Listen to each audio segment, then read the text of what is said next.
Hi, today's video is going to be a practice, and it's going to be a practice for our palms. So there's a video that is talking about palm placement. So this video is going to utilize some of those ideas to actually put into play at a practice. So I want you to start on your hands and knees, and if you need to make this more comfortable for any reason, a couple of options. You can place something cushy underneath your knees. If you don't have anything extra, you can also just put a fold in your mat and add cushion that way. You can also do that for the palms, put a fold in your mat and add extra cushion that way. So decide if you want to add more cushion, and even if we get going and you decide, kind of want more cushion, then you can always move your mat and add more cushion. All right, so we're down on our palms and knees, and I want you to just come to the first position that you land in. And don't worry about your alignment at all, unless anything is starting to bother you, like knees or palms, and then change it up by adding some padding for a moment or two. We're just gonna circle around. We're gonna find any movement that feels nice here on the floor, shifting forward and back, maybe corner to corner or side to side. And we're gonna play a little bit where our palms are facing. So I'm gonna take my fingertips and point them to the sides a little, toward the corners. I'm gonna start shifting a little bit more weight forward and into the palms. And now I'm gonna turn my fingertips a little bit inward. And then I'm going to wiggle a little forward and back again, a little side to side, maybe circle around, and I'm also adding a little bit more weight into my palms, shifting a little bit more forward. As you're moving around, if at any point you need a little rest, you can sit back. If bringing your bottom to your heels is not comfortable, you can come off your palms, come to forearms. It's still a tabletop-like position, but your forearms are supporting you. In fact, why don't you go ahead and head there now. Take a moment to breathe. In through the nose and out through the nose.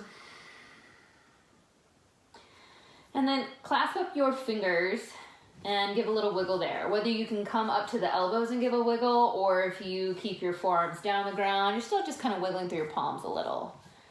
You can also press through each finger or all of them together. And then we're gonna work our way back up to our tabletop. So we're gonna bring the fingertips a little bit to the corners of our mats, left and right, so that our fingers aren't pointing directly forward, but a little out to the side. And then you'll notice that my palm isn't right underneath my shoulder. It's actually ahead of my shoulder. Now my palms are also just about as wide as my mat. And then from here, as we shift forward a little, we're gonna take a little tiny bend in our elbow and drop down just a little. Just enough where I can feel some extra weight. I might shift back for a moment. I'm gonna shift forward and then do a little lower. Shift back again. And then you can build this up. You can just do a tiny little bend and shift back. Or if you wanna take your practice a little deeper and go lower, I wanna stay high, but you're welcome to come even closer to the ground. And 5 or 6 of these is just fine. If you can do 3 or 4, that's fine too.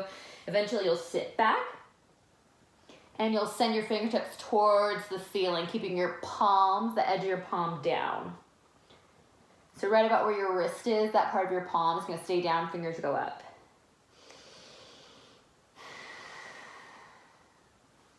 We're gonna shift forward again.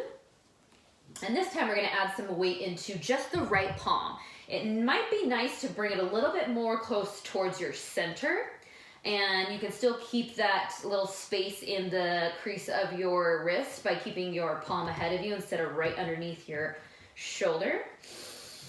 And from here, we're just gonna play around with moving that left arm around. Just adding some extra weight to the right, but freeing up the left.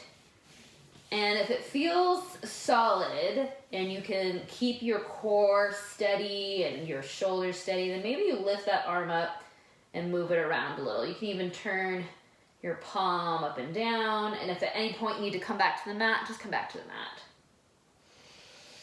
All right, bring your palm back down. Come to whatever rest, either child's pose hips towards heels, or come back down to those forearms for a moment. And inhale and exhale out the nose.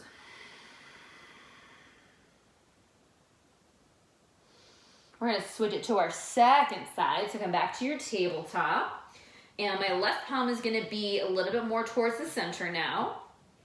And it's still gonna be a little bit in front of my shoulder here. So once I get there, then I can add the extra weight to my left hand as my right hand gets a little bit more free and off the floor. And first I'm just gonna play around with moving it close to the ground, so it's always there for me. And then I even have a little bend in my elbow. I'm not locked out. I've got a little bend in my elbow to help me just relax into my muscles instead of dumping into the joints. And I might even lift my arm up if it feels like I can be steady. I'm not gonna tilt over to the side or decrease any core tension. I'm gonna stay strong as I lift my arm off the mat. And if you start to feel fatigue, put your palm back down, closer to the ground, or take a rest. I'm gonna place my palm back down, and then I'm gonna find another rest, either child's hips to heels, or bring my forehead towards the ground and rest onto my forearms. And we're gonna do one more thing for the palms here. We're gonna shift back towards our heels. If it's more comfortable for you, you can tuck the toes just to add a little height. But I shift back because I want to take a little bit of weight off of the palms actually. So here I am on my palms so that I can feel a little bit more light and free in them. And I'm going to take the back side of my left palm and put it down onto the mat. And I'm going to push against the mat, engaging like I'm trying to flip my palm back up, and I'm not actually flipping it. I might even peel a little bit of the back of the hand off the mat, maybe up to the fingertips, and then back down. And you can either keep going with that peeling, or if it feels good to stretch and just push into the mat, pinkies all the way to thumb activating.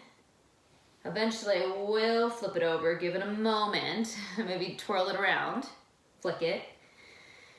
And then we're gonna come to the second side. So bringing the back side of that palm down, pushing into the floor like I'm trying to flip the palm up, and then I'm slowly gonna peel it off.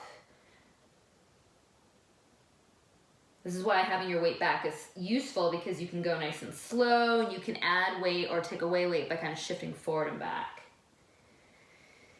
And then you could do that another time or two, or you could just press the palm into the floor. I like pressing the palm into the floor. I release, I give it a stretch, feels kind of nice.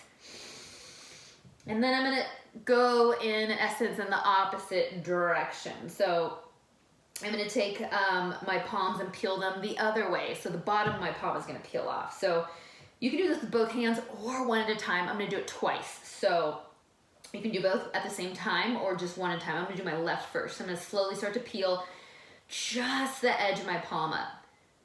And then most of my palm starts to peel up. I'm on my first knuckle. My first knuckle peels up, and then I get a little grip through my fingertips. Like I'm trying to crush something underneath my palm. And then reverse, let the fingers go straight, let them lower down. Palm slowly comes back down. And you can do that one or two more times. Maybe you just like this effect where you peel the palm slowly off the ground.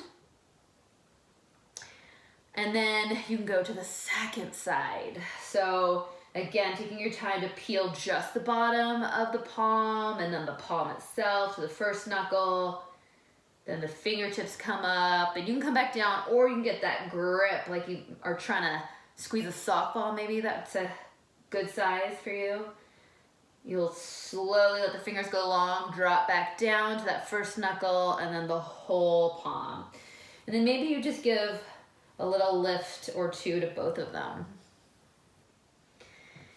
And then find a comfortable seat, either on your bottom or some other fashion. And for your final moments, just give a little roll, a little twist, a little flexion. If you spend a lot of your day typing with your wrist flex like this, then maybe spend a little time reaching for the inner wrist like you're trying to get a scratch or an itch. And then roll around, wiggle through your fingers, spread wide, scrunch, hold a fist and turn.